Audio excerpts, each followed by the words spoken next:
जय हिंद दोस्तों, आज हम 26 फरवरी 2025 की न्यूज़ को सिम्प्लीफाई करेंगे। वीडियो शुरू करने से पहले एज़ यूजुअल सबसे पहले हम अपने पीवाईक्यू देख लेते हैं। और देखो आज से हमने चेंज किया है कि अभी हम लिंकेजेस नहीं देख रहे हैं क्योंकि पिछले 5 साल में ऑलमोस्ट 80 टू 70% जो क्वेश्चंस हैं उसके लिंकेजेस हमने देख लिए हैं। ओके, अभी हम क्या कर रहे हैं कि जो क्वेश्चन ऐसे थे जो ईज़ी थे, साथ ही साथ जो भी पीवाईक्यू हमारे आ चुके हैं उसका यूज़ करते हुए अगर लिंकेजेस बन रहे हैं तो हमारे एक्सपेक्टेड क्वेश्चंस क्या हो सकते हैं, साथ ही साथ उसका सोर्स क्या हो सकता है पढ़ने का। अगर वो एक्सपेक्टेड है अगर मटेरियल तो क्या हो सकता है वो हम देखेंगे। चलिए, सबसे पहले हमारा यहाँ पे आ जाइए, ये वाला क्वेश्चन देखो। India accounts for 3.2% global exports of good. अभी देखो ऐसे क्वेश्चन को सॉल्व कैसे करना है। डेफिनेटली अगर हम एग्जाम में बैठे हैं ना, उधर हमें नहीं ही पता होगा कि एग्जैक्ट वैल्यू क्या है, कौन कितना परसेंटेज गुड्स इंडिया कवर करता है। बट देखो यहाँ पे क्या कोई भी डेटा लिखा हुआ है कि भाई एज ऑफ 2013 या फिर 2023 2024, नहीं, वो तो नहीं दिया गया है। या फिर ऐसा लिखा गया कि भाई रिसेंटली करंटली, नहीं, ये भी नहीं लिखा गया है। क्या ऐसा कोई लिखा गया कि भाई एज पर दिस और दैट रिपोर्ट, नहीं, वो भी नहीं लिखा गया है। तो ये जो चीज बताई है ये किस बेसिस पे बताई है, वी डोंट नो। किस टाइमलाइन पे पता नहीं है, वी डोंट नो। तो इसको सही मानना चाहिए या फिर गलत मानना चाहिए? गलत मानना चाहिए, क्योंकि हमारे यहाँ पे कोई हमारे पास टाइमलाइन ही नहीं है। किस वक्त की बात कर रहे हैं ये ही हमें नहीं पता है, और ना ही कोई रिपोर्ट, ना ही कोई डेटा। तो ऐसा कोई भी चीज आपको आता है जहाँ पे कोई ईयर मेंशन नहीं है, या फिर कोई रिपोर्ट मेंशन नहीं है, या फिर कोई डेटा का सोर्स मेंशन नहीं है, सिर्फ ऐसे ही वो चीज बता दी गई है, तो उस सब चीजों को आप गलत मानोगे। ठीक है, तो ये पहला स्टेटमेंट हमारा गलत होता है। और देखो ऐसे जो क्वेश्चंस होते हैं ना, ये बहुत ही फायदेमंद होते हैं। क्यों? क्योंकि यहाँ पे आपको अगर एक स्टेटमेंट भी पता है ना, आपका आंसर आ जाएगा। देखो मुझे यहाँ पे पहला पता चल गया कि ये गलत है, तो एक ही ऑप्शन मुझे मिलता है कि फर्स्ट इज रॉन्ग, और उसका आंसर क्या हो जाएगा? डी हो जाएगा। नीचे वाला मुझे देखना ही नहीं है, जो भी हो। तो जो आपको ऐसे ये स्टेटमेंट वाले जो क्वेश्चन आते हैं ना, उसको कोशिश जरूर करना कि इसको तो भाई अटेम्प्ट कर ही करे। यहाँ पे कोई चीज होगी, अगर ये हो गया तो कैश हमें 2 मार्क्स मिल जाएंगे। चलिए फिर भी दूसरा देख लेते हैं। बोला क्या है कि भाई many local companies and some foreign companies in India have taken advantage of production link incentive scheme. Yes भाई, लेंगे ना भाई, कंपनी है और स्कीम है तो कोई तो एडवांटेज लिया ही होगा। खत्म करो बात। अभी हमें इससे पढ़ना क्या है? हम बोलते हैं कि भाई रिपीट होता है तो हम पढ़ेंगे क्या। देखो यहाँ पे 2 चीज पढ़नी पड़ती है। एक चीज पढ़नी पड़ती है हमारा शेयर कितना चल रहा है अभी के लिए, और दूसरा प्रोडक्शन लिंक इंसेंटिव स्कीम। हमेशा जो आंसर में होता है वो पढ़ना है, जो क्वेश्चन में होता है वो पढ़ना है। Okay, production link incentive scheme है वो आप खुद पढ़ोगे। यहाँ पे जो डेटा है वो मैंने दे रखा है, अपना इकोनॉमिक सर्वे का डेटा है। यहाँ पे देखिए, ये वाला मैंने आपको दे रखा है। देखो एक्सपोर्ट्स की बात करते हैं तो वो भी ग्रो की है अप्रोक्सीमेटली 6% के आसपास, जो कि पूछा गया था। ठीक है, फिर हमारी सर्विसेज की बात करें तो ये ऑलमोस्ट डबल हो चुकी है। 1.9% शेयर था वर्ल्ड में, अभी 4.3% हो गया है। कौन से डेटा को देख रहे हैं? तो 2001 से 2023 का। फिर एफडीआई जो है हमारा वो ऑलमोस्ट स्टेबल रहा है, बट फिर भी ग्रोथ तो देखने को मिली है। ठीक है, कितना है? तो 55 बिलियन के आसपास है पिछले साल का अगर हम कंपेयर करते हैं तो। और इंडिया का फॉरेन एक्सचेंज रिजर्व तो वो भी अप्रोक्सीमेटली स्टेबल रहा है, 640 के आसपास है। बीच में ये 660 चल रहा था, फिर 680 भी हो गया था शायद, और फिर 600 के भी नीचे चला गया था। तो ये उधर उधर ही घूम रहा है इन शॉर्ट। ओके, यहाँ पे आपको पूछा जाए कि ये स्टेबली बड़ा ही है तो नहीं, ऐसा जरूरी नहीं है, घटा भी है। ठीक है, फिर एक्सटर्नल डेट रिमेन एट 19.4, मतलब कि अप्रोक्सीमेटली 20% ऑफ जीडीपी। ओके, ये सब किसका डेटा है? तो इकोनॉमिक सर्वे का डेटा है। क्या आपको ये याद रखना है? यस, याद रखना है। आपने देख लिया पिछले साल क्वेश्चन पूछा गया था, 2023 में पूछा गया था, तो हो सकता है इस बार कुछ और पूछ ले। और दूसरा आपका होमवर्क क्या है कि आपको प्रोडक्शन लिंक इंसेंटिव स्कीम पढ़ के आनी है, पीएलआई स्कीम। ओके, चलिए नेक्स्ट क्वेश्चन देखते हैं। तो देखो इस तरीके से ना कुछ पीवाईक्यू का एनालिसिस करते हैं और उसको पढ़ते हैं। इतना ही नहीं, आगे भी पढ़ते हैं, बट ये क्वेश्चन है नहीं कि और आगे हम पढ़ पाए। देखो भाई, स्विट्जरलैंड की बात की गई है। स्विट्जरलैंड ने क्या बोला? पहला स्टेटमेंट क्या है? अगेन स्टेटमेंट वाला अटेम्प्ट जरूर करेंगे हम। Switzerland is one of the leading exporter of gold in terms of value. मतलब हमें पता नहीं है कि भाई कर रहा होगा एक्सपोर्ट या नहीं कर रहा होगा, पर यहाँ पे क्या लिखा है? वन ऑफ द, मतलब जितने भी एक्सपोर्टर्स हैं उसमें से एक ये भी है, तो वो तो हो ही सकता है ना कि 10 लोग कर रहे हैं उसमें से एक ये भी हो। Yes, one of the leading exporter हो सकता है। इसमें तो कोई मतलब दिमाग लगाना ही नहीं है, हमें पता हो या ना पता हो, राइट स्टेटमेंट है। दूसरा देखो तो Switzerland has second largest gold reserve in the world. अभी देखो अगेन मैं जो बात बोल रहा हूँ, क्या यहाँ पे कोई डेटा का मेंशन है, ईयर वर कुछ भी मेंशन नहीं है, बट फिर भी चलो मैं मानता हूँ कि रिजर्व की बात की गई है तो ये जरूरी भी नहीं है, ऐसे ही चलो। बट ये सब चीज क्या है, ये बदलती है। इस साल हो सकता है स्विट्जरलैंड हो, अगले साल हो सकता है अमेरिका हो जाए, तो ये सब चीज बदलती है। तो ये हमें कोई तो डेटा चाहिए ना, किस सोर्स से आप पूछ रहे हो। तो अगेन ये स्टेटमेंट को हमें गलत मानना है और फैक्चुअली भी ये गलत है। अब खुद सोचिए, स्विट्जरलैंड छोटी सी कंट्री है, बड़ी बड़ी कंट्रीज जैसे कि USA, China, India, Italy, Germany, इनके पास गोल्ड ज्यादा होगा या स्विट्जरलैंड के पास ज्यादा होगा। खुद दिमाग लगाओ कि अगर ये अमीर कंट्री है तो उनके पास ज्यादा होना चाहिए ना, हमारे पास भी ज्यादा होना चाहिए। तो भाई एक्चुअली ये आंसर, ये जो स्टेटमेंट है गलत हो जाता है। सबसे ज्यादा हमें कहाँ पे गोल्ड मिल जाता है, तो यूएसए के पास मिल जाता है। अभी इससे क्या करंट अफेयर न्यूज देखो, ये भी करंट अफेयर ही था इकोनॉमिक सर्वे न्यूज में। इससे क्या करंट न्यूज में आ रहा है, तो पीवाईक्यू भी है और करंट अफेयर्स में भी है। तो ये देख लो, यहाँ पे आ जाओ, गोल्ड इन्वेस्टमेंट सर्ज, यहाँ पे गोल्ड काउंसिल की रिपोर्ट, वर्ल्ड गोल्ड काउंसिल की रिपोर्ट थी, उसकी बात चल रही थी कि इंडिया का जो गोल्ड का इन्वेस्टमेंट है ना वो सर्ज किया है और 60% से सर्ज किया है। ओके, गोल्ड के बारे में देख लो, स्टेटस ऑफ गोल्ड रिसोर्सेज में लार्जेस्ट इंडिया में बात करें तो बिहार के एरिया में है, फिर राजस्थान, कर्नाटका, वेस्ट बंगाल एक्सेट्रा। और ग्लोबली बात करें तो यूएसए के पास है, फिर जर्मनी है, फिर Italy, France, Switzerland, sorry China, Switzerland, India, Japan. फिर एक्सपोर्टर्स कौन कौन है, तो Germany, European union, Switzerland. Okay done है। तो अभी ये अगर हमें पूछा जाता है, देखो ये तो सेम क्वेश्चन तो नहीं पूछेंगे, ओके, बट फिर भी हमें एक ध्यान रखना है। ओके, आगे देखते हैं, वर्ल्ड गोल्ड काउंसिल के बारे में बात करते हैं। तो वही 1987 में इसे बनाया गया था, गोल्ड माइनिंग कंपनीज के द्वारा, गोल्ड माइनिंग कंपनीज के द्वारा बनाया गया था। ये गोल्ड को सब देखता है, सब नॉर्मल बातें जो भी करते हैं। फिर 32 इसमें operational, 32 operational as well as 45 countries इसके साथ जुड़ी हुई है। यहाँ पे उल्टा सुल्टा लिखा गया है, मुझे कंफ्यूज कर दिया। इन शॉर्ट 50 आसपास कंट्रीज है। Headquarter London, UK. ओके, अभी गोल्ड काउंसिल से देखो अगर क्वेश्चन आए, अगर आता है तो कितना रैंडम क्वेश्चन सब मानेंगे, बट एक्चुअली तो लिंकेज से होगा ना, और हमने देखा भी है कि किस तरीके से क्वेश्चन आते हैं पहले। ओके, यहाँ पे देख लो इंडिया के बारे में फाइंडिंग्स जो बताई गई थी कि जो इन्वेस्टमेंट है वो सर्च किया है, ग्लोबल डिमांड बढ़ रही है, सप्लाई 1% से ही बढ़ रही है, मतलब सप्लाई और डिमांड का कोई मैच ही नहीं है। आरबीआई का भाई बात कर ले तो 73% जितना टन का फॉरेक्स रिजर्व हमारे पास गोल्ड में पड़ा हुआ है। अभी मुझे बताइए स्विट्जरलैंड ही क्यों पूछा गया होगा, क्यों जर्मनी, जापान वो सब नहीं पूछा क्वेश्चन में, और स्विट्जरलैंड ही क्यों पूछा? क्योंकि अगर पर कैपिटा गोल्ड की बात की जाती है ना, कि मतलब स्विट्जरलैंड के पास जितना भी गोल्ड है उसमें पर कैपिटा की आप बात करो, पर कैपिटा, तो स्विट्जरलैंड उसमें सेकंड पे आता है, सेकंड, इसलिए पूछा गया था। ठीक है, सेकंड नहीं सॉरी फर्स्ट पे आता है, सेकंड तो यहाँ पे बोला था, फर्स्ट पे आता है स्विट्जरलैंड, सॉरी माफ करना, फर्स्ट पे आता है। ओके, चलिए आगे देखते हैं। फिर ये वाला देखिए, 23 का ही क्वेश्चन है सारे। 44th चेस ओलंपियाड, और यहाँ पे क्या पूछा गया था, ये क्यों पूछा गया था, क्योंकि पहली बार इंडिया में ये ऑर्गेनाइज हुआ था, इसलिए पूछा गया था ये क्वेश्चन। तो first time in India, yes, Chennai में हुआ था।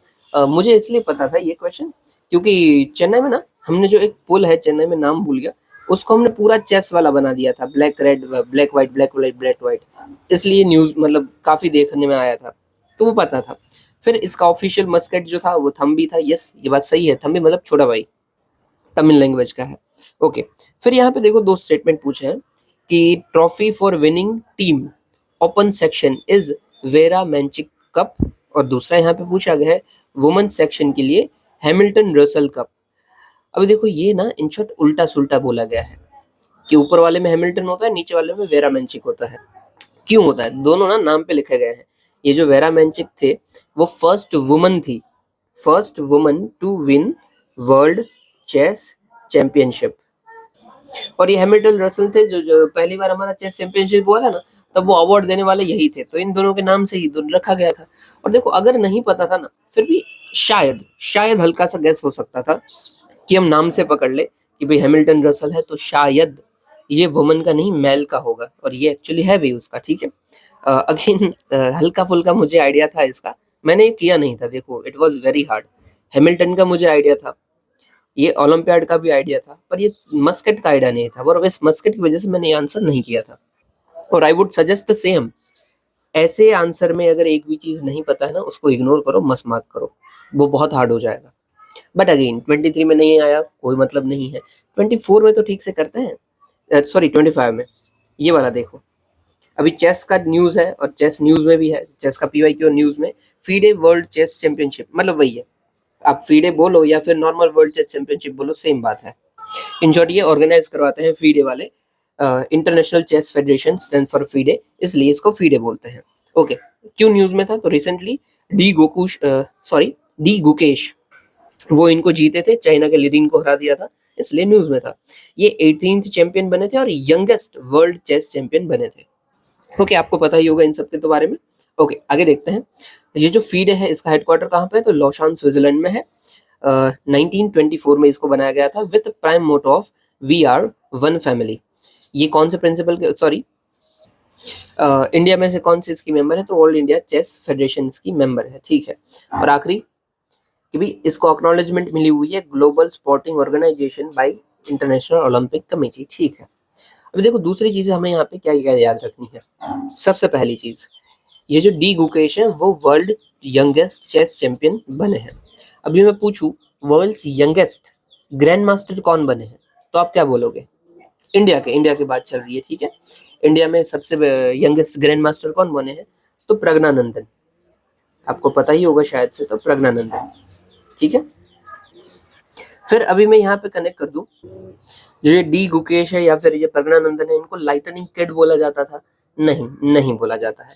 लाइटनिंग किड लिख देते हैं हम, अरे यार, लाइटनिंग किड ये किनको बोला जाता था? इंडिया के पहले ग्रैंड मास्टर विश्वनाथ आनंद को, ठीक है। विश्वनाथ, यार पेन बकवास चल रही है, आनंद। क्या ये याद रखना जरूरी हो जाता है? ये जरूरी हो जाता है, क्यों? क्योंकि रिसेंटली ये पहली बार ऐसा इवेंट हुआ है, इंडिया सबसे पहले ऐसा कुछ जीता नहीं है, यंगेस्ट चेस चैंपियन है। विश्वनाथ आनंद जीत बहुत बार चुके हैं, बट ये यंगेस्ट है, तो हमें थोड़ा सा कर लेना चाहिए। अगर पहली बार जब चेस हुआ था तब इन्होंने पूछा था, तो पॉसिबिलिटीज तो बनती है ना। बस ध्यान रखना, यंगेस्ट चेस चैंपियन की बात बोले तो डी गुकेश, ग्रैंड मास्टर की बात बोले प्रज्ञानंदन इंडियन, ठीक है। बाहर के कोई है वो इनसे भी छोटे रह चुके हैं। और लाइटनिंग किट की बात करें तो विश्वनाथ आनंद, वो भी बहुत बार रह चुके हैं चेस चैंपियन। नेक्स्ट देखते हैं। फिर देखो यहाँ पे ये क्वेश्चन, ये वाला देख लो। According to United Nation water development report 2020, India access more than quarter of world's ground water withdrawal each year. अभी देखो यहाँ पे टाइम पीरियड बताया ना, 2020 रिपोर्ट की बात चल रही है और फिर कुछ डेटा दिया गया है। तो यूजुअली ये डेटा सही होता है, जो रिपोर्ट के साथ डेटा हो ना वो यूजुअली सही होता है, और यहाँ पे भी वो सही था। अगर आप पढ़ के गए हो तो वेल एंड गुड, आपको आता ही था, बट नहीं पे गए थे पढ़ के तो भी ये सही था। पर दूसरा स्टेटमेंट देखो, एकदम ही बकलोल स्टेटमेंट है। क्या बोल रहा है? India needs to extract more than quarter of world ground water, quarter of world ground water each year. Each year मतलब हर साल हम वर्ल्ड का quarter of global ground water जो है उसको एक्सट्रैक्ट करते हैं। किसके लिए करते हैं? टू सेटिस्फाई ड्रिंकिंग वाटर और सैनिटेशन नीड, ताकि हमारी 18% ऑफ वर्ल्ड की पॉपुलेशन उस पर जी पाए। आपके घर में जो पानी आता है वो आप एक्सट्रैक्ट करते हो या फिर रिवर से आता है? ये मैं लॉजिकली बोल रहा हूँ। यूजुअली इंडिया के जितने भी घरों में पानी आ रहा है ना, वो एक्सट्रैक्शन से कम आ रहा है, जबकि जो रिवर बहती है ना वो रिवर से ज्यादा आ रहा है। आप खुद दिमाग लगा के देख लेना, इंडिया के मेजरली सारे एरियाज में रिवर का पानी आता है, हम एक्सट्रैक्ट नहीं करते हैं। तो जो पानी एक्सट्रैक्ट हो रहा है वो कहाँ पे होता है? आपको क्या लगता है कहाँ पे होता होगा? एग्रीकल्चर में होता है। इंडिया का जितना भी एक्सट्रैक्शन किया हुआ वाटर होता है ना, उसमें से मोर देन 80% जितना हम एग्रीकल्चर में यूज करते हैं। अभी क्या आपको ये पता होना चाहिए? यस, आपको पता होना चाहिए। और अगर नहीं पता है तो लॉजिक भी पता होना चाहिए कि अगर मेरे घर में रिवर से पानी आ रहा है, कोई भी रिवर हो सकता है, कोसी से आ रहा हो, नर्मदा से, गंगा से, डजेंट मैटर, बट आ रहा रिवर से ही होगा। आप खुद देख लेना, एक्सट्रैक्शन से बहुत कम आता है, ड्रिंकिंग वाटर बहुत कम आता है अप्रोक्स। चलिए, अभी इसका भी क्या कोई करंट में न्यूज़ है? यस है। ये देखिए, ग्राउंड वाटर सर्वे अपना आया हुआ है, मिनिस्ट्री ऑफ जल शक्ति ग्राउंड वाटर क्वालिटी रिपोर्ट। यहाँ पे देखो ये न्यू है, मतलब यू बढ़ लेते हैं इंस्टीट्यूट वाले, तो वो डाल दिया है कि भाई 87% ग्राउंड वाटर जो एक्सट्रैक्ट होता है वो एग्रीकल्चर में जाता है और 11% ही डोमेस्टिक यूज में जाता है। इंडिया लार्जेस्ट ग्राउंड वाटर का एक्सट्रैक्शन करता है इन वर्ल्ड, 25% के आसपास। हमें पता क्या चला भाई ये रिपोर्ट के अकॉर्डिंग? वाटर क्वालिटी की बात की है ना, तो ये क्वालिटी का ही पता चला था। जैसे कि हमारे जो वाटर है उसमें हमें नाइट्राइट, फ्लोराइड, आर्सेनिक और यूरेनियम बहुत कुछ मिलता है, मतलब सारे केमिकल्स होते हैं मिल जाते हैं। क्या ये याद रखना जरूरी है? यूपीएससी ने 2 बार पूछ लिया है ये क्वेश्चन कि क्या वाटर में केमिकल्स हमें मिल रहे हैं, तो ये जरूरी है। ठीक है, दैट्स इट, इतना काफी है, मुझे बस न्यूज में बताना था कि ये सब चीजें मिलती है। और ये देखो ग्राउंड वाटर के लिए हमारे क्या क्या इनिशिएटिव है, तो भूनीर है, फिर नेशनल एक्विफायर मैपिंग मैनेजमेंट प्रोग्राम, जल शक्ति अभियान एंड अटल भूजल योजना। ओके, दूसरा भी रिपोर्ट आया था, वो भी देख लीजिए, ग्राउंड वाटर असेसमेंट रिपोर्ट, ये भी जल शक्ति था, ये था थोड़े दिनों के अंतराल में ही दोनों आया था। ओके, ग्राउंड वाटर की बात की जाती है तो हमारी बॉडी कौन सी है, तो सेंट्रल ग्राउंड वाटर बोर्ड, जिसको सेंट्रल ग्राउंड वाटर अथॉरिटी के द्वारा मैनेज किया जाता है, जो कि कौन से मिनिस्ट्री के अंदर बनी है, तो सॉरी कौन से एक्ट के थ्रू बनी है, एनवायरमेंट प्रोटेक्शन एक्ट 1986। कौन से मिनिस्ट्री के अंदर काम करती है, तो मिनिस्ट्री ऑफ जल शक्ति के अंदर। क्या इससे भी क्वेश्चन आया है? यस, इससे भी क्वेश्चन आया हुआ है। तो देखो 3-4 बार क्वेश्चन ग्राउंड वाटर से पूछा जा चुका था, तो 23 में क्वेश्चन आया, तो बनता भी था कि हमें ये पता होना चाहिए, बट नहीं पता था तो कोई इशू नहीं है। बस ये रिपोर्ट में क्या बोला गया था कि जो हमारा ग्राउंड वाटर रिचार्ज है ना, वो हल्का सा डिक्रीज किया है, और जो रेनफॉल का कंट्रीब्यूशन है वो 61% के आसपास चलता है। उधर आपको क्या पूछा जाएगा, अगर हार्ड है ये पूछा जाना फिर से तो, बट फिर भी अगर पूछ ले तो भाई मोर देन 50% ऑफ जितना हमारा रिचार्ज है वो रेनफॉल से आता है, तो हाँ भाई आता है, ठीक है। फिर ये भी भाई कितने एक्सप्लॉइटेड है, क्रिटिकल है, सेफ है, तो उसका भी डेटा दिया गया है। और एक्सप्लॉइटेड है कुछ, क्रिटिकल है हमारे 80 to 100% जितने एरियाज में, और सेफ है हमारा लेस देन 70% एरियाज। ओके, चलिए आगे देखते हैं। फिर ये लास्ट क्वेश्चन है हमारा, लास्ट नहीं second last, India public sector bank, sorry बोल क्या रहा है, India public sector health care system is largely focus on curative care with limited preventive and promotive rehabilitation. अब खुद बताइए, इंडिया पहले से हेल्थ के लिए काम करता है ज्यादा, या फिर कुछ बुरा होने के बाद ज्यादा काम करता है? डेफिनेटली बाद में करता है, राइट, हमें सबको पता है। और दूसरा बोला है कि भाई ऐसा करता है क्योंकि because India has decentralised approach, states are primary responsible for health services. देखो हो सकता है, पर क्या स्टेट काम कर रहे हैं हेल्थ केयर सेक्टर के लिए, इसलिए हम बाद में करते हैं, इसलिए क्योर करते हैं, प्रिवेंट नहीं करते? नहीं, कोई लॉजिक नहीं बनता है।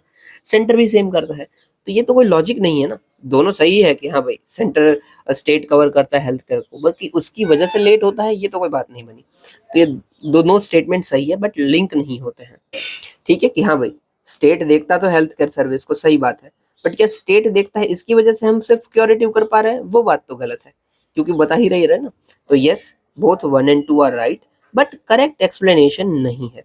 ये करेक्ट एक्सप्लेनेशन वाले में अगर आप कंफ्यूज हो रहे ना, तो कुछ भी नहीं करना होता, बस यही देखना होता है कि क्या नीचे वाला सही रीजन है, मतलब बिकॉज में क्या ये फिट हो रहा है, तो आपकी बात सही।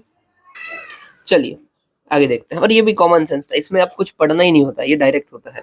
हाँ, पढ़ना क्या था सिर्फ कि जो हेल्थ है ना वो स्टेट सब्जेक्ट है, वो आपको पता होना चाहिए। मैं बोलूंगा तो क्या हेल्थ के ऊपर सेंटर रूल्स रेगुलेशन एक्ट बना सकता है? यस, बना सकता है, यह ध्यान रखना, ये करंट का भी पार्ट है।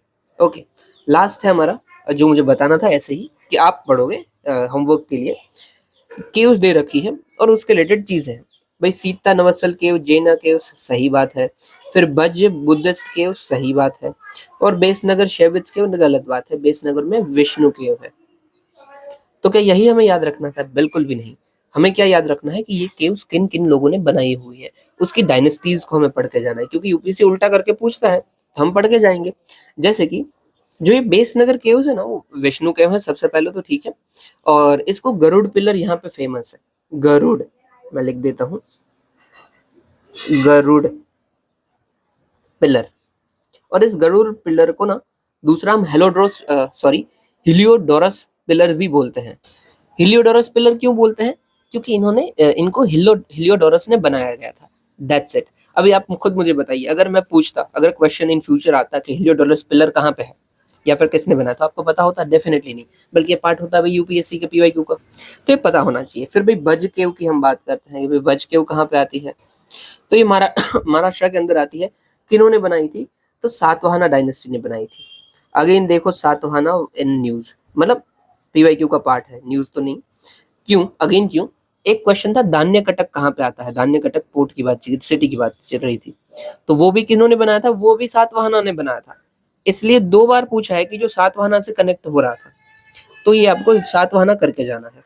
फिर लास्ट था हमारा सीता नवसल जेना केव्स, ये किन्होंने बनाया था, ये पल्लवा ने बनाया था। ओके, तो क्या ये इंपॉर्टेंट है? यस, पल्लवा भी पढ़ के जाना है। पल्लवा 2 बार यूपीएससी मेंस में तो पीवाईक्यू आ चुका है, क्वेश्चन आ चुका है। प्रीलिम्स में डायरेक्ट शायद नहीं आया है, मुझे पक्का नहीं याद है, शायद नहीं आया है। तो ये आपको अगेन पढ़ के जाना है और कुछ नहीं है। ओके, चलिए, that's it for today's PYQ. अभी हम न्यूज़ कवर करते हैं, काफ़ी बड़ा हो गया, 20 मिनट हो गई। और हाँ, आप मुझे बताना, क्या ये अप्रोच हमारी सही है? जो पहले क्वेश्चन पूछे गए हैं उससे हम लिंक करते हुए एक्सपेक्टेड टॉपिक निकालते हैं और उसका पढ़ लेते हैं कि हाँ भाई, उसका जो आता है उसको पढ़ लो, क्योंकि रिपीट होते हैं वो तो हमने देख लिया है। अगर ये सही अप्रोच है तो बताना, तो हम इसको कंटिन्यू करते हैं, बाकी कुछ और देखते हैं। बाकी एक काम कर सकते हैं आप, अगर बता देना कमेंट में, आपको कोई सब्जेक्ट ना आ रहा हो, कोई मतलब कि देखो इकोनॉमिक्स तो ठीक है, वो ऑलमोस्ट सारों ने कवर करवा लिया है। चलिए कोई भी सब्जेक्ट हो, इको हो, कोई भी इको, साइंस, मॉडर्न हिस्ट्री, कुछ भी, इन शॉर्ट कुछ भी हो आपको, आप मुझे बताइए। हमें ये करते हैं कि रोज वो सब्जेक्ट का एक 10 मिनट का वीडियो लेके आते हैं, 10 मिनट का ही, और उसमें कोई भी एक टॉपिक कवर कर लेंगे और नोट से ही करेंगे। जो मेरे पास नोट्स अवेलेबल होंगे उससे करूंगा। जो भी आप अगर बताते हो कि हाँ ये सही रहेगा ये पीवाईक्यू से, तो वो बेटर है, सब कुछ अच्छा है, पर हम ऐसा ही करेंगे कि जो हमारे प्रीलिम्स के लिए काम का हो। चलिए अभी हम आज की न्यूज़ कवर करते हैं। आज खास न्यूज़ नहीं है अगेन, फिर भी देख लेते हैं। सबसे पहला है tariff and India report, global trade research initiative के बारे में बोला है कि भाई यूएस से जितना अपना टैरिफ बढ़ाता जा रहा है, इस टैरिफ का इम्पैक्ट क्या पड़ेगा। तो भाई इंडिया के ऊपर क्या क्या इम्पैक्ट पड़ सकता है। इंडिया के जो एक्सपोर्ट्स हैं उसके ऊपर और टैक्स लगेगा, तो एक्सपोर्ट्स कम हो सकते हैं हमारे। फिर सेक्टर लेवल के अप्रोच की बात करें तो स्पेशली हमें एग्रीकल्चर सेक्टर है उसमें सबसे ज़्यादा हिट देखने को मिलेगी, जैसे कि भाई श्रिम्प है, डेयरी है, फिर अपना जो फिश सेक्टर है, क्योंकि हमारा फिश का काफ़ी अच्छा खासा एक्सपोर्ट होता है, तो उसमें हमें दिक्कत आ सकती है। और फिर हम आगे देखें तो भाई इंडस्ट्रियल गुड्स जैसे कि pharmaceuticals, diamond, jewellery, electronics items, उन पे भी इम्पैक्ट पड़ सकता है, क्योंकि ये सब चीज़ें हम एक्सपोर्ट्स करते हैं ज़्यादा। इवन टेक्सटाइल भी आप लिख लीजिए, इन पे इम्पैक्ट ज़्यादा पड़ेगा। किस पे नहीं पड़ सकता है? तो भाई पेट्रोलियम, मिनरल्स, गारमेंट्स, इन पे कम पड़ेगा, क्योंकि हमारा एक्सपोर्ट्स तो है, बट हम क्या करते हैं, खुद लेते हैं, रिफाइन करते हैं, फिर वही बेच देते हैं, तो उस पर कम पड़ेगा। गारमेंट्स मतलब टेक्सटाइल, तो उस पर देखो कम पड़ेगा, क्योंकि गलती है मेरी, बट कायदे से क्या है, इसका कोई कॉम्पिटिटर है नहीं हमारे पास, तो जो है वो हम ही है, तो हम ज़्यादा फायदा उठाने वाले हैं, राइट। इसको ना थोड़ा सा हम कलर डाल देते हैं, रेड कलर, ठीक है। फिर रिकमेंडेशन है कि इंडिया को क्या करना चाहिए, तो हम 0 फॉर 0 स्ट्रेटेजी लेके आए हैं कि हम भाई उनके ऊपर टैक्स ना लगाएं, वो हमारे ऊपर टैक्स ना लगाएं, बात खत्म करो। फिर अडॉप्ट करना चाहिए हमें काउंटर मेजर्स की, भाई हम उनके ऊपर और ज़्यादा टैक्स लगा दें, जो चाइना कर रहा है, अगेन इससे हमारा नुकसान होगा, वी आर इमर्जिंग इकोनॉमी, ये नहीं करना चाहिए। फिर रिकनसाइल करें लार्ज गैप ट्रेड को, कि भाई हाँ भाई हमारा ट्रेड गैप है उसको देखो और थोड़ा सा उसके ऊपर काम करो, दैट्स इट। ओके, क्या ये न्यूज़ काम की है? कुछ भी काम की नहीं है। बस आपको ये पता होना चाहिए कि हाँ भाई ऐसा कुछ इम्पोर्ट एक्सपोर्ट के ऊपर हमें इम्पैक्ट पड़ता है, ठीक है। और हाँ, फिर से एफटीए ये सब न्यूज़ में है, तो आपको एफटीए, पीटीए, सेपा, सेका, पॉलिटिकल यूनियन, ये सब पता होना चाहिए, हमने बहुत बार बात की है। फिर है India total installed wind capacity 63 gigawatt तक पहुंच गई है, सॉरी पहुंचेगी बाई 2027। ठीक है, अभी के लिए स्टेटस देख लेते हैं, पहले तो जो भी पहुंचे वो हटाइए, कुछ काम का नहीं है।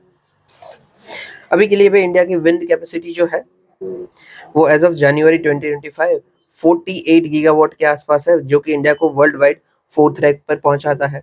रिन्यूएबल एनर्जी में हमारे सेकंड लार्जेस्ट है हमारा, फर्स्ट क्या आता है, तो सोलर आता है। फिर पोटेंशियल सबसे ज्यादा कहाँ पे, तो जो भी कोस्टल एरियाज है वहाँ पे ज्यादा पोटेंशियल है, भाई गुजरात, महाराष्ट्र, कर्नाटक, तमिलनाडु, आंध्र प्रदेश।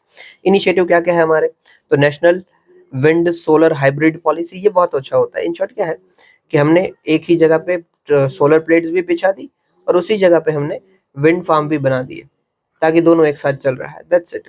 फिर है offshore wind energy policy, offshore areas में विंड बनाओ, ठीक है, विंड प्लांट्स लगाइए। एक होता है ऑफशोर और दूसरा होता है ऑनशोर।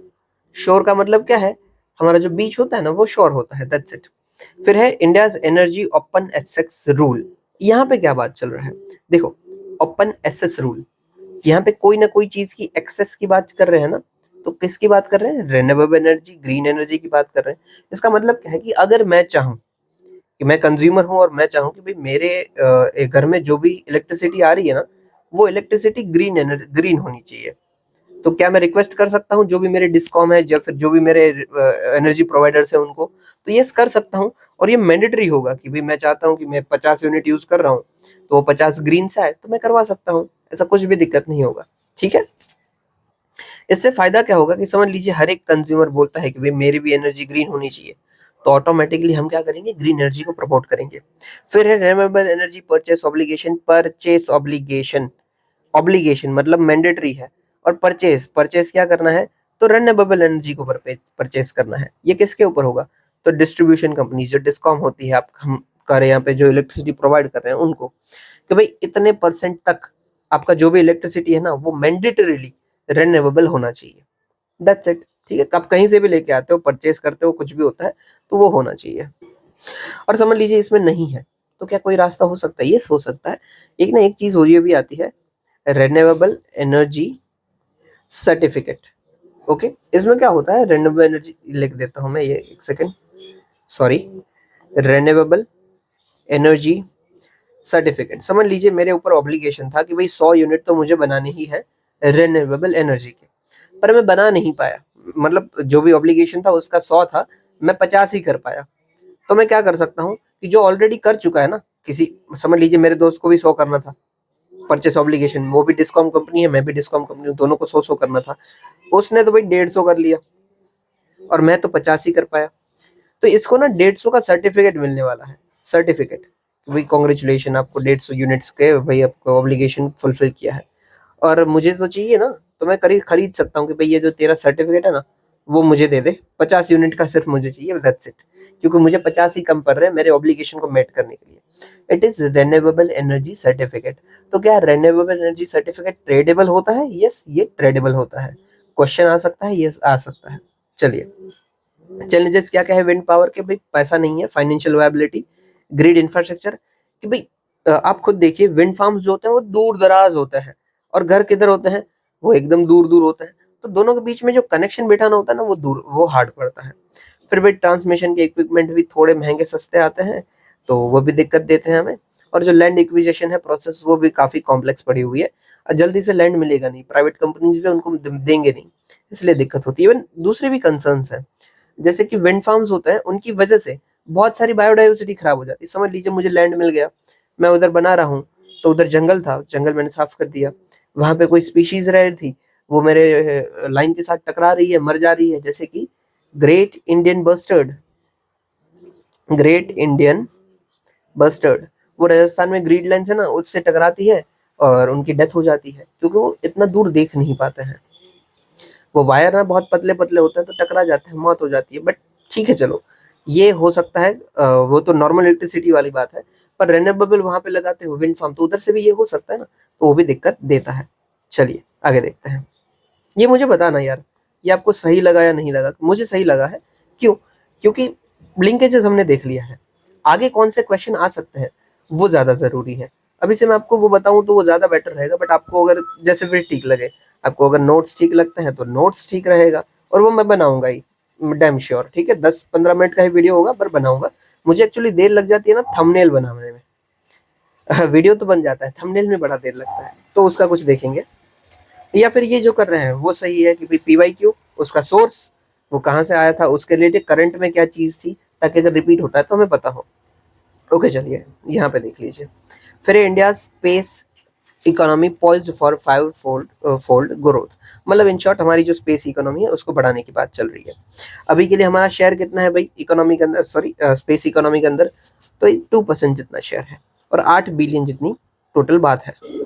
ओके, इसको हमें बढ़ाना कितना है भाई, तो हमें इसको लेके जाना है अप्रोक्सीमेटली 7 to 8% के आसपास, यहीं पे कहीं पे लिखा हुआ था, यहाँ पे ये रहा, 8% के आसपास लेके जाना है, और 44 बिलियन की इंडस्ट्रीज बनानी है। ठीक है, कब तक? 2033 तक। और देखो स्पेस ना बहुत अच्छा है। क्यों अच्छा है? क्योंकि जब हम स्पेस में $1 डालते हैं ना, मतलब इन्वेस्टमेंट, तो उसका हमें $2.5 मिलता है, मतलब अप्रोक्सीमेटली 2.5 टाइम्स ज्यादा, मतलब डबल से भी ज्यादा पैसा हमें रिटर्न मिलता है। तो ये बहुत अच्छी चीज है, अगर हम ज्यादा डालते हैं तो ज्यादा रिटर्न मिलेगा। क्यों मिलेगा? क्योंकि यहाँ पे पोटेंशियल बहुत ज्यादा है, इमर्जिंग मार्केट है ये, तो इसलिए ज्यादा मिलता है। कौन सा उनकी स्कीम्स है जो हम लेके आए हुए हैं? सबसे पहले तो स्पेस बजट हमने काफी बढ़ा दिया, आप सोचिए 2013-14 में ये 5,000 करोड़ था और 25-26 में ये 13,000 करोड़ है, तो बहुत बढ़ गया है, अच्छी बात है। फिर हालांकि in compare to USA, China, Russia उनसे बहुत कम है, बट फिर भी अच्छा है। फिर इन स्पेस हमने बना है जो कि डायरेक्ट प्राइवेट सेक्टर इन्वॉल्वमेंट को देखता है। इन स्पेस का काम ही वही है, स्पेस प्रमोशन और ऑथराइजेशन सेंटर, प्रमोट करना है स्पेस सेक्टर को। और फिर एफडीआई जो है उसको भी हमने 100% तक कर दिया है ताकि और ज़्यादा पैसा हमें मिल पाए। ओके, स्पेस टेक्नोलॉजी का रोल क्या है नेशन बिल्डिंग के अंदर? देखो, सामित्य स्कीम जो हम चला रहे हैं वो क्यों चल पा रही है? क्योंकि सैटेलाइट से हम डेटा यूज़ करते हैं, फिर मैपिंग करते हैं हिमालयन रीजन की, जो लैंडस्लाइड वेंडस्लाइड प्रोन एरिया है, ये वो कुछ भी, इन शॉर्ट सैटेलाइट की तो ज़रूरत पड़ती है। वुमेन का भाई शेयर बढ़ता ही जा रहा है। अप्रॉक्सीमेटली वर्कफोर्स की बात करें इसरो के अंदर तो 20 to 25% तक पहुंच गई है। फिर हमारे खुद की भाई सैटेलाइट जैसे कि नाविक, नेविगेशन सैटेलाइट, वो भी हमें काम आ रहा है। तो स्पेस सेक्टर इंपॉर्टेंट तो है, देश में भी बढ़ाने में काम आएगा।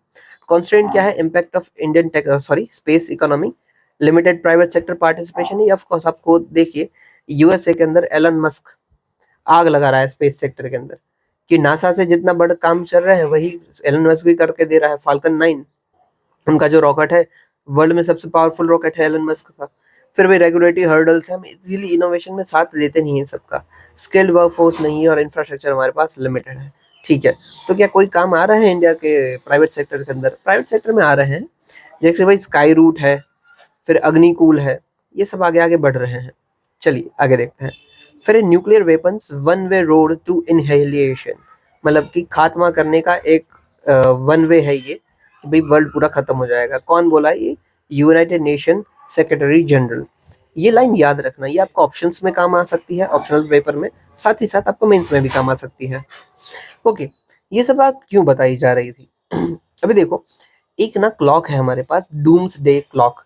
डूम्स डे मतलब कि भाई आखिरी दिन, कयामत का दिन, लास्ट डे, कि जब सब खत्म हो रहा है, तो डूम्स डे। जैसे हम बोलते हैं ना कि कयामत की रात आ चुकी है, अब सब कुछ खत्म होने वाला है, वही बात चल रही है डूम्स डे, कि जब खत्म होना, और वो खत्म कब होगा? मिडनाइट को होगा। मतलब ऐसा बोलते हैं, डूम्स डे क्लॉक वो मिडनाइट की ओर बढ़ रही है। मिडनाइट मतलब कि जिस दिन सब खत्म होने वाला है। ये हम करते क्या है, जैसे ही कोई वर्ल्ड में बुरी चीज होती है ना, कि समझ लीजिए कि कोई कंट्री ने एक के ऊपर न्यूक्लियर अटैक कर दिया, तो हम डूम्स डे क्लॉक को हल्का सा आगे बढ़ा देते हैं कि हाँ भाई, विनाश के बाजू हम और बढ़ गए आगे।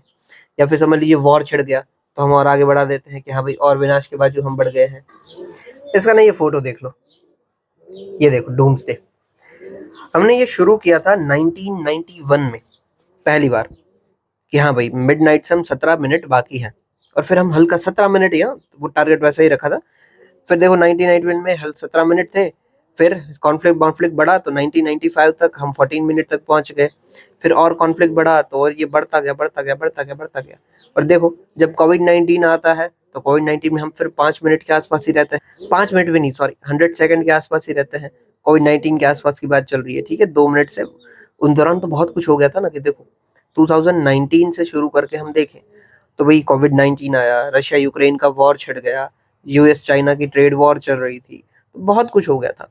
तब हम 100 सेकंड ही बाकी रहे थे, और अभी हम कितना बाकी है? तो सिर्फ 89 सेकंड्स बाकी है मिडनाइट तक पहुंचने में। क्या एक्चुअली ऐसा होने वाला है कि 89 सेकंड पास होगी तो हम खत्म हो? नहीं, ऐसा कुछ होने नहीं वाला है, बट हम ऐसा मान रहे हैं कि तब सब खत्म हो जाएगा, कि विनाश की ओर हम बढ़ रहे हैं, दैट्स इट।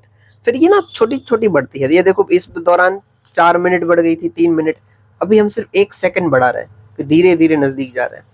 अभी ये क्यों बोला कि भाई हम खत्म होते जा रहे हैं? तो भाई जितना हमारा न्यूक्लियर वेपन का कामकाज बढ़ता जा रहा है, एआई के बारे में हम बढ़ते जा रहे हैं, क्लाइमेट चेंज बढ़ता जा रहा है, तो ये हमें लेके जा रहा है डूम्स डे की ओर। अपने जो मिडनाइट हमारी है वो मिडनाइट की ओर लेके जा रहा है, खात्मे की ओर लेके जा रहा है। तो या क्या ये क्लॉक सिर्फ एक ही बाजू चलती है कि आगे ही बढ़ती जाएगी? नहीं, पीछे भी आती है। अगर कोई अच्छा काम होता है तो पीछे आती है। जैसे कि यूएसए और रशिया के बीच में स्टार्ट ट्रीटी साइन हुई थी, स्टार्ट ट्रीटी, कि भाई हम दोनों एक न्यूक्लियर वेपन कम करेंगे, एक दूसरे को देखने देंगे, तब ये क्लॉक पीछे हमने ले ली थी। तो अच्छा काम करोगे तो पीछे आओगे, बुरा काम करोगे तो आगे बढ़ोगे, ठीक है। तो ये डूम्स डे है, तो आपको ध्यान रखना है what is doomsday clock. और डूम्स डे क्लॉक कहाँ पे लेके जाती है? मिडनाइट की ओर लेके जाती है, मतलब कि एंड डे की बात चल रही है। देखो लिखा गया है symbolic representation of how close humanity is to self destruction. Okay, concerns क्या क्या है भाई? ग्लोबल सिक्योरिटी कंसर्न्स हैं, यस, टेररिज्म चल रहा है, न्यूक्लियर कॉन्फ्लिक्ट चल रहा है, फिर डिसआर्ममेंट हो नहीं रहा है। ऑलरेडी जो चल रहा था, ये न्यू स्टार्ट सिटी जो साइन हुआ था वो भी खत्म हो गया, दोनों ने बोल दिया कि हम नहीं रखेंगे, हम नहीं रखेंगे। फिर भाई न्यूक्लियर ब्लैकमेल करते हैं, जैसे कि नॉर्थ कोरिया हो गया, ईरान हो गया, रशिया हो गया। फिर वही एक्सपेंशन करते जा रहे हैं अपनी इन्वेंट्रीज का। हर साल जो आर्म्स रेस होती है वो बढ़ती है, लोग अपना आर्म्स में जो डिफेंस सेक्टर का अपना होता है वो बजट, उसको लगातार बढ़ाते जा रहे हैं। वेपनाइजेशन ऑफ एआई चल रहा है, यस हमें पता है ये। ग्रे जोन वॉरफेयर बढ़ता है, राइट, साइबर सिक्योरिटी बढ़ती जा रही है, साइबर क्राइम बढ़ते जा रहे हैं। नॉन प्रोलिफरेशन एफर्ट्स क्या क्या हो चुके हैं अब तक। तो वही कॉन्फ्रेंस ऑन डिसआर्मामेंट हमने ऑर्गेनाइज की हुई है, अभी भी करते रहते हैं। फिर ट्रीटी ऑन नॉन प्रोलिफरेशन, फिर comprehensive nuclear test band treaty की भी टेस्ट भी नहीं करने देंगे, और इंटरनेशनल एटॉमिक एनर्जी एजेंसी जो कि ये सब काजों को देखती है कि पीसफुल चले न्यूक्लियर एनर्जी। ठीक है, ये सब ले लिया है। यहाँ पे आपको याद क्या रखना है, ये चारों जो चीजें काम करती है आपको पता ही होगा शायद से, तो हमने बहुत बार बात की और वैसे भी पढ़ने में भी आया होगा। और साथ में ये डूम्सडे क्या है, ये मिडनाइट क्या है, और ये बढ़ते किस तरह जा रहा है, दोनों बाजू मूव करता है। फिर है India's indigenous semiconductor chip ready to be production. Okay, 2025 में हमारा भी मिशन चल रहा है, इंडिया सेमीकंडक्टर मिशन। हमारा मेन इसमें फोकस ही क्या है कि सेमीकंडक्टर चिप्स को हम हमारे यहाँ पे बनाएंगे, क्योंकि हम किसी के ऊपर डिपेंड ना रहे। बीच में क्या था कि अभी भी है ऐसा कि हम ना ताइवान और चाइना के ऊपर डिपेंड करता है, मैंने पहले भी आपको बताया था। हमारे यहाँ पे जितना भी आता है ना 80 to 90% ताइवान और चाइना से ही आता है, फिर थोड़ा मोड़ा दूसरी जगह से भी। बीच में उन दोनों का एक्सकलेशन चल रहा था, कॉन्फ्लिक्ट थोड़ी बड़ एस्केलेट हो गई थी, वही चाइना ताइवान के पे हमला करने वाला था। तो हमारे यहाँ सेमीकंडक्टर चिप आना बंद हो गई थी, और वो बंद हो गई उसकी वजह से जो मोबाइल प्रोडक्शन है वो कम हो गया, जो कार प्रोडक्शन है वो कम हो गया, और हमारे यहाँ पे उसकी सप्लाई और डिमांड में मिसमैचेस आने लगे थे। तो इसीलिए हमने सोचा कि यार खुद बनाते हैं, वो जरूरी है। ओके, अप्रोक्सीमेटली एस्टिमेट करें तो 2023 में ये 38 बिलियन की इंडस्ट्री थी, हमें 2030 तक इसको 109 बिलियन तक पहुंचा देना है। ये ग्रोथ भी अच्छा करेगा, ऐसा हमारा एक्सपेक्टेड है, 13% से एन्युअली ग्रो करेगा, बहुत अच्छी बात है। चैलेंजेस क्या क्या है, तो भाई पैसा बहुत लगता है, कैपिटल इंसेंटिव्स है, स्किल वर्क फोर्स हमारे पास नहीं है, और रॉ मटेरियल के लिए भी हम डिपेंडेंट है। रॉ मटेरियल जैसे कि सिलिकॉन वेफर्स हमारे पास नहीं मिलती है। चलिए, इनिशिएटिव क्या क्या है, तो वही Semicon India project, semiconductor mission की जो मैंने बात की वही है। सॉरी, अलग अलग है, इंडिया सेमीकंडक्टर मिशन और सेमिकॉन इंडिया प्रोग्राम, दो अलग अलग है। फिर है पार्टनरशिप विद ग्लोबल फर्म जैसे कि फॉक्सकॉन। फॉक्सकॉन ना सबसे बड़ी कंपनी है, और वो शायद ताइवान की है, शायद फिर साउथ कोरिया की है, जो कि सेमीकंडक्टर्स बनाते हैं। और इन्होंने तो साइन भी कर ली है अपनी पार्टनरशिप, शायद ना वेदांता के साथ पार्टनरशिप साइन की है फॉक्सकॉन ने, कि भाई हम बनाएंगे यहाँ पे, चलिए दोनों साथ मिलकर। तो बस आगे बढ़ रहे हैं इंडिया, और हम सुन बना देंगे, दैट्स इट। चलिए, बड़ी न्यूज़ सारी कवर हो गई शायद से, नहीं ये छोटा सा बाकी है। बस यही बोला है कि एआई का जुडिशरी में क्या यूज हो सकता है, दैट्स इट। तो भाई एआई में हम machine learning and natural language processor, large language processors, फिर optical character recognition, predictive analytics सबका यूज कर सकते हैं। ओके ओके, ये सब बकवास है, इन शॉर्ट देख लीजिए। मेन क्या क्या काम आ सकता है, तो ट्रांसलेट में काम आ जाएगा यूजिंग एआई टूल्स, और साथ ही साथ ई सुपर कोड रिपोर्ट्स की कोई भी रिपोर्ट है उसको आप तुरंत ही ट्रांसलेट कर पाओगे। ठीक है, ये उसका लाया हुआ है। फिर अदर्स में देख लें, डायरेक्ट यहाँ पे आ जाओ, तो crime and criminal tracking network हम बना सकते हैं, जैसे कि हमने साइबर सस्पेक्ट रजिस्ट्री बना के रखी है। फिर हम ई प्रिजन ऑर्गेनाइज कर सकते हैं, भाई प्रिजन की बात है, सबको इलेक्ट्रॉनिक्स कर दो, और ई फॉरेंसिक डेटाबेस भी बनाए कि सबका डेटाबेस इलेक्ट्रॉनिक माध्यम में हमारे पास अवेलेबल हो। ठीक है, सब नॉर्मल है, we can ignore it totally. चलिए आगे देखते हैं। अभी हमारी शॉर्ट न्यूज़ है सारी की सारी। सबसे पहले यहाँ पे देखो, इसको मत देखो, ये देखो, बायोडाइवर्सिटी लीक। यस, ये मुझे पहले बताना था बट रह गया। क्या होता है कि समझ लीजिए कोई एक जगह पे बायोडाइवर्सिटी का कंजर्वेशन चल रहा है, समझ लीजिए इंडिया की ही बात करते हैं कि भाई गुजरात के बाजू हम बायोडाइवर्सिटी कंजर्व करने की बात करते हैं, और बहुत अच्छी बायोडाइवर्सिटी कंजर्व कर रहे हैं। बट यही कंजर्व करने की वजह से उसका जो बाजू वाला एरिया है मध्य प्रदेश, यहाँ पे हम बायोडाइवर्सिटी तो खराब कर रहे हैं, तो इसको बोलते हैं बायोडाइवर्सिटी लीक। अभी देखो, जबरदस्ती नहीं होता है, ये होता है अनइंटेंशनल, कि भाई पता नहीं होता है कि हमें ऐसा हो रहा है, बट गलती से हो जाता है। जैसे कि एक एग्जांपल देता हूँ मैं, समझ लीजिए कि हाँ समझिए, यस, यमुना का पानी हम साफ कर रहे हैं, ठीक है। अब इस साफ सफाई में कुछ मशीन्स लगते हैं, ये मशीन्स चल रहे हैं हमारे फ्यूल के ऊपर, ओके। अब ये फ्यूल चलते हुए क्या करता है, ये अगेन बर्न होता है, इमिशन करता है और एटमॉस्फेयर में भी खराब कर रहा है। और ऐसा हम हाइपोथेटिकल सिनेरियो लेते हैं, एटमॉस्फेयर खराब हो रहा है, दिल्ली के ईस्ट में समझ लीजिए हम सफाई कर रहे थे और दिल्ली का वेस्ट हम में एटमॉस्फेयर खराब होने की वजह से वो ज्यादा खराब हो रहा है, उधर ज्यादा इमिशन पहुंच रहा है हवाओं की वजह से। तो बस इसी को बोलते हैं हम बायोडाइवर्सिटी लीक, कि एक बाजू आप ठीक काम करने जाओ और दूसरी बाजू आप काम बिगाड़ दो, तो इट इज बायोडाइवर्सिटी लीक, कि अच्छा कुछ हुआ नहीं है, ठीक है। बस यही आपको ध्यान रखना है, और सॉरी, ओके। तो यही हमें देखने को मिल रहा है आजकल कि भाई कुछ कुछ कंट्रीज है वो अपना तो फायदा कर रही है, बट अपने बायोडाइवर्सिटी कंजर्वेशन के चलते दूसरी कंट्रीज में नुकसान हो रहा है। चलिए आगे देखते हैं। फिर भाई नासा का स्पेस टेलीस्कोप रिसेंटली लॉन्च हुआ है, स्फीयर स्पेस टेलीस्कोप। किसने किया है, तो फोर्स नासा ने किया है by the rocket falcon 9 rocket. Falcon 9 किसका है, स्पेस एक्स का है, स्पेस एक्स एलन मस्क, जिसकी मैंने आपको बात की अभी अभी। ये क्या करेगा, बस स्काई को ऑब्जर्व करेगा, स्पेस को, ये वो कैसे बनाए, नॉर्मल सब बातें, ठीक है। और ऑब्जेक्टिव इसका क्या है कि ऑप्टिकल और नियर इंफ्रारेड लाइट को यूज करेगा, सॉरी, ऑप्टिकल और नियर इंफ्रारेड लाइट का यूज करेगा ये सब देखने के लिए। फिर डेटा कलेक्ट करेगा भाई गैलेक्सीज का, मिल्की वेज का, एसेट्रा एसेट्रा। ओके चलिए हटा दीजिए, बाकी 3D मैप क्रिएट करेगा, ये सब नॉर्मल सब बातें जो सब करते हैं, ओके। फिर है टाइम यूज सर्वे। देखो ये नेशनल स्टैटिस्टिक्स ऑफिस ने बताया था कि टाइम यूज सर्वे में क्या है कि कहाँ पे लोग अपना टाइम यूज कर रहे हैं, दैट्स इट, यही है टाइम यूज सर्वे। आपको क्या लगता है कहाँ पे ट्रेंड ज्यादा इंक्रीज हुआ होगा, डेफिनेटली बकवास बातों में, जैसे कि भाई हम अपना टाइम मास मीडिया में यूज कर रहे हैं, स्पोर्ट्स प्रैक्टिसेस में यूज कर रहे हैं, कल्चर वल्चर तो चलो अभी भी ठीक है, स्पोर्ट्स भी ठीक है, पर ये जो मीडिया मीडिया है ना, मीडिया, सोशल मीडिया, फोन, ये बकवास है, इसमें भी हमारा बढ़ता जा रहा है। वुमन की स्पेशली बात करें यहाँ पे बताया गया है, तो भाई वुमन अपना ज्यादा काम एम्प्लॉयमेंट रिलेटेड एक्टिविटीज में उनका जो शेयर होता है उसमें दे रही है, मतलब उसको इंक्रीज किया है। साथ ही साथ इंक्रीज हुआ है हमें केयर गिविंग एक्टिविटीज में रिगार्डलेस ऑफ जेंडर, मतलब मेल और फीमेल दोनों की बात चल रही है, ओके। आगे देखते हैं। हाँ, in short it is measuring time, कि आप पॉपुलेशन कहाँ पे टाइम यूज कर रहे हैं, दैट्स इट। चलिए क्या ये सिर्फ वुमन का देखता है, नहीं, मेन वुमन दोनों का देखते हैं। फिर यहाँ पे देख लीजिए एल्गल ब्लूम। एल्गल ब्लूम, तो कहीं भी जहाँ पे ब्लूम या फिर बूम ऐसा कुछ आता है ना, इसका मतलब होता है कि अचानक से बढ़ जाना, काफी राइज कर जाना। यहाँ पे एल्गल ब्लूम चल रहा है। एल्गल ब्लूम स्टैंड फॉर कि एल्गी बढ़ गई है, सिंपल। देखो होता क्या है, कोई भी रिवर में ज्यादा कोई न्यूट्रिशंस आ जाता है, न्यूट्रिएंट्स आ जाते हैं, तो एल्गी के लिए अच्छा हो जाता है कि भाई हाँ मजा आ गया, भाई खाना मिल गया है, खाओ। तो वो ज्यादा बढ़ते जाएंगे, और वो बढ़ते जाएंगे ना, उससे नुकसान क्या होगा, यूट्रोफिकेशन हो जाएगा। यहाँ पे लिख देता हूँ, एक सेकेंड। यूट्रोफिकेशन, ओ सॉरी यार, पेन नहीं चल रही मेरी।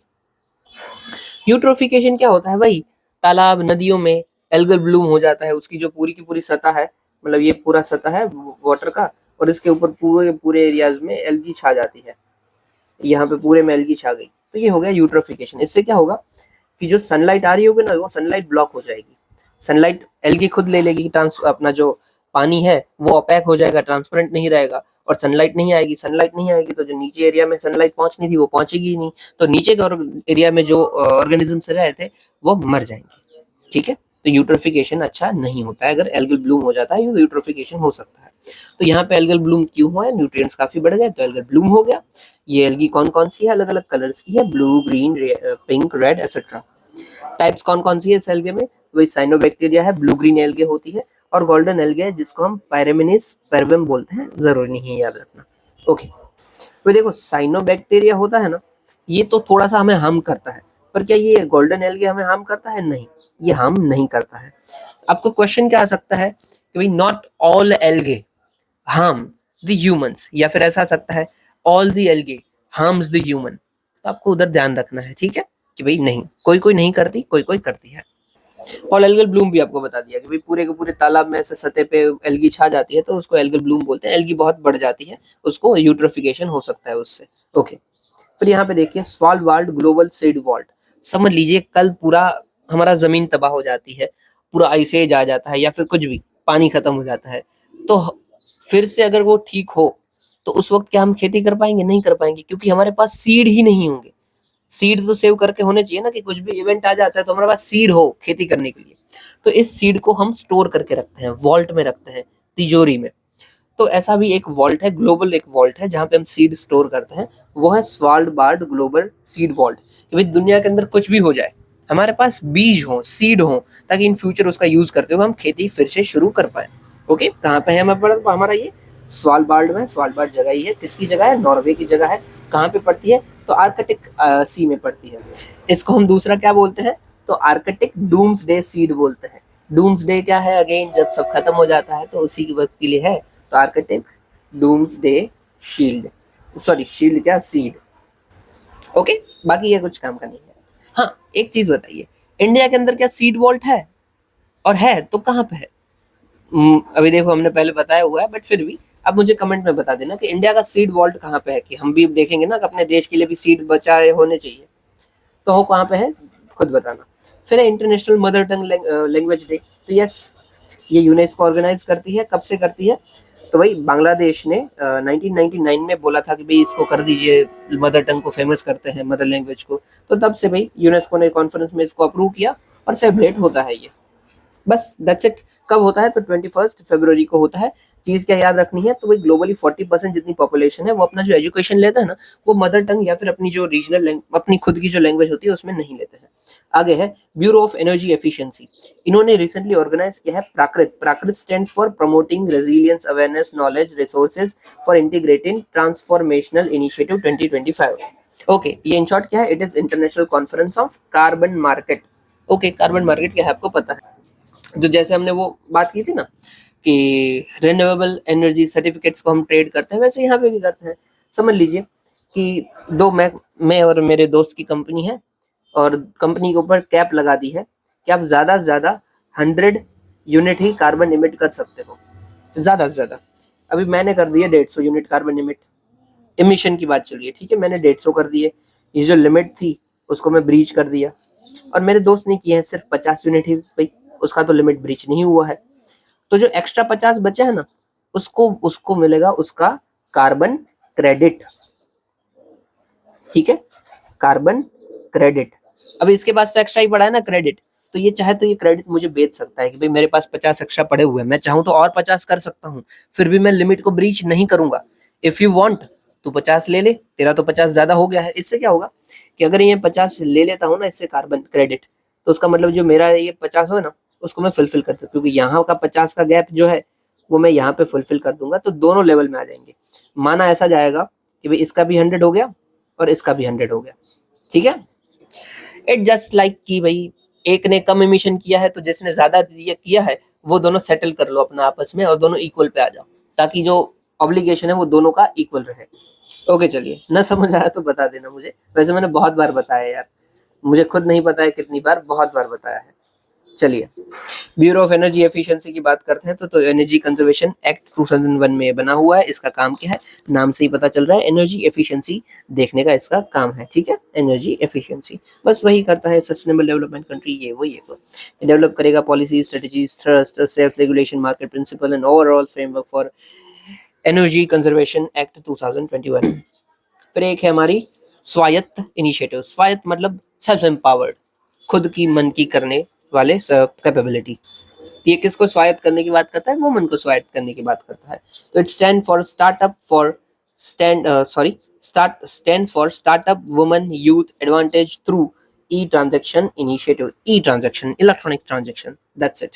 ये इनिशिएटिव जो है वो किसके साथ इनलाइन करता है? तो वो स्टार्टअप रनवे एंड वुमन, या जो हमारे ऑलरेडी लॉन्च किए हुए हैं उसके साथ ही काम करता है।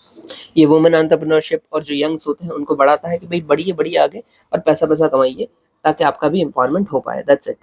और हाँ, ये किसके लिए काम करता है? तो भाई गवर्नमेंट ई मार्केट प्लेस के लिए काम करता है। गवर्नमेंट ई मार्केट प्लेस मतलब गवर्नमेंट जॉइंट कर देगा जो सेलर्स हैं उनको और जो बायर्स हैं उनको, दोनों को। ठीक है, तो देखो, it is a procurement common use of goods and services by government buyer, की गवर्नमेंट के बायर होंगे, आप जाके बेच दो। ठीक है, और कैसे चलता है? ऑनलाइन चलता है, इसीलिए है ये ई मार्केट। That's it. और कोई न्यूज़ हमारी रह जा रही है? और yes, south Korea. South Korea कहाँ पे पड़ता है आपको पता है, राइट? नॉर्थ कोरिया के नीचे, चाइना के बाजू में पड़ता है। इसके आजू बाजू की जगह कौन कौन सी है? तो यहाँ पे येलो सी पड़ता है। और फिर देखो, ये साउथ कोरिया ही इसके नीचे वाला आइलैंड है। इन दोनों को अलग कौन सा स्टेट करता है? तो भाई चेजू स्टेट करता है। एक सेकंड में लिख देता हूँ, छोटा कर दूं pen. Cheju state, CHEJU, Cheju. फिर आगे बढ़ते हैं तो यहाँ पे भी साउथ कोरिया आता है। साउथ कोरिया का मतलब ये वाला ना छोटा सा आइलैंड है। इन दोनों को कौन सेपरेट करता है? तो भाई कोरिया स्टेट करता है, कोरिया स्टेट। फिर कोरिया और जापान, इन दोनों के बीच में जो आता है उसको भाई कौन सेपरेट करता है? तो तुशिमा स्टेट करता है। यहाँ पे अगेन मैं लिख देता हूँ, ये वाला जो है वो, अरे यार ये देख लेना, तुशिमा या फिर सुशिमा, क्योंकि वो लोग ना टी को प्रोनाउंस नहीं करते हैं, तो इट इज सुशिमा, बट हम तो तुशिमा ही बोलेंगे वरना स्पेलिंग गलत लिख देंगे। ओके, और बस इतना ही है, काफ़ी है। और हाँ, दूसरी ये चीज़ें देख लो। चलो, ये जापान को जो सेपरेट कर, मतलब ये भी जापानी है, ठीक है। जापान को जो सेपरेट कर रहा है वो मतलब वो स्टेट का नाम क्या है भाई? तो इट इज सुगारू स्टेट। अगेन सुगारू, आगे क्या होगा? टी होगा। तो देख ले, ऐसा स्पेलिंग है, ठीक है, TSUGARU, सुगारू स्टेट। ओके, फिर कुछ बाकी रह जाता है इसे। हाँ, ये वाले आइलैंड्स जो है, मतलब पूरे के पूरे नहीं है, कुछ आइलैंड्स है यहाँ पे। ये आइलैंड्स का नाम क्या है भाई? तो ryukyu आइलैंड है। ये देख लेना स्पेलिंग, ठीक है, ryukyu, RYUKU, sorry KYU, ryukyu। Okay, उसके नीचे हम जाते हैं, ये वाला आइलैंड्स मतलब उसके बाजू वाला आइलैंड, तो भाई सेनकाकू आइलैंड पड़ते हैं। सेनकाकू, ये डिस्प्यूटेड एरिया है चाइना और जापान के बीच में। अरे यार, और ऊपर वाले एरिया में चले जाते हैं तो यहाँ पे हमें मिलते हैं कुरील आइलैंड्स, ठीक है, कुरील। ये किसके बीच में डिस्प्यूटेड है? तो ये डिस्प्यूटेड है जापान और रशिया के आजू बाजू, रशिया के बीच में, ठीक है। और हाँ भाई, लास्ट जो कोरिया है, इसको और नॉर्थ कोरिया को, साउथ कोरिया नॉर्थ कोरिया को कौन अलग करता है? तो 38 पिलर। न्यूज में क्यों था? तो भाई साउथ कोरिया का बर्थ रेट 9 साल में पहली बार बढ़ा था, इसलिए। अगेन 2024 में इसके बारे में क्वेश्चन पूछा भी गया था, और वेरी इजी क्वेश्चन, बट फिर भी काफी लोगों को नहीं ध्यान था इसका। क्वेश्चन क्या था कि भाई नीचे गए कौन सी कंट्रीज का बर्थ रेट एकदम कम है? ऑप्शंस में था south Korea, Japan, Italy, Nigeria. बस आपको एक सिर्फ पता होता ना कि नाइजीरिया, तो ये हो जाता। क्यों? क्योंकि नाइजीरिया का बर्थ रेट पूरे वर्ल्ड में सबसे ज्यादा है। यूपीएससी ने उसी के लिए उसको ऑप्शन में दिया था। सिर्फ आपको नाइजीरिया का पता है, उसको एलिमिनेट करो, आप आंसर तक पहुंच जाओगे। बट ठीक है, कोई बात नहीं। अभी हमें क्या रखना है याद कि साउथ कोरिया का बर्थ रेट बढ़ चुका है। That's it. Okay, that's it for today. आज कुछ और एक्स्ट्रा पढ़ना भी नहीं था, काफी हमने देख लिया है। इतना सुनने के लिए आपका शुक्रिया। जय हिंद।